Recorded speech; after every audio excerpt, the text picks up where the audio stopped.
எல்லாருக்கும் வணக்கங்க. நான் உங்கள் ராஜாதனம். இப்போ வந்து சிறுகீரை பைத்தம்பருப்பு கூட்டு பண்ண போகிறேன். எப்படின்னு பாருங்கள்.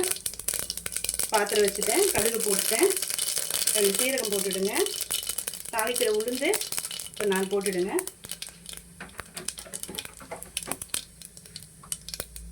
அதில் 2 கிள்ளி வச்ச காஞ்ச மிளகா, நல்லா காஞ்ச மிளகா நல்லா ஃப்ரை ஆகட்டுங்க. நல்லா ஃப்ரை ஆனதும் நசுக்கி வச்சுருக்கிற பூண்டு, கருவேப்பிலை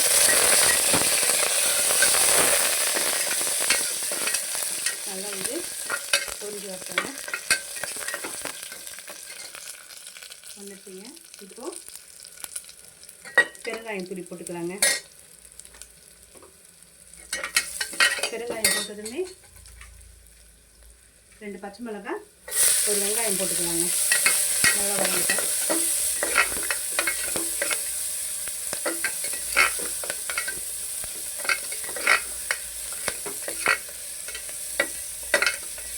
நல்லா வதங்கினதும் தக்காளி, ஒரு 4 தக்காளி போட்டு இதையும் நல்லா வதக்கிடுவோம்.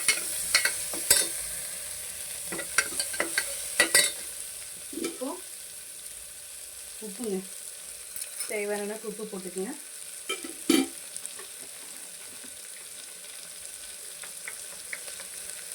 புளி மஞ்சள் போட்டுக்கங்க.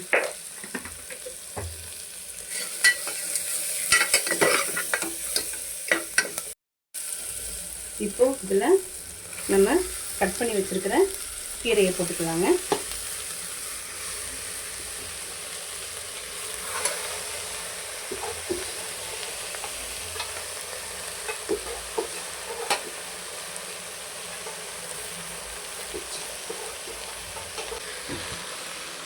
இப்போ இது நல்லா வதங்கிட்டாங்க.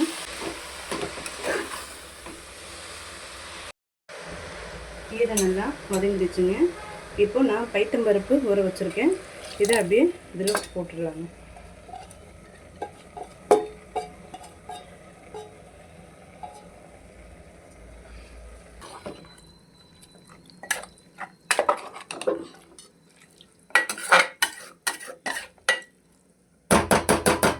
இப்போ ஸ்டீம் இட போகிறேங்க. ஒரு 2 ஸ்டீம் இட போகிறேங்க. அவ்வளோதான். கீரை கூட்டு ரெடி ஆயிடுச்சு பாருங்கள்.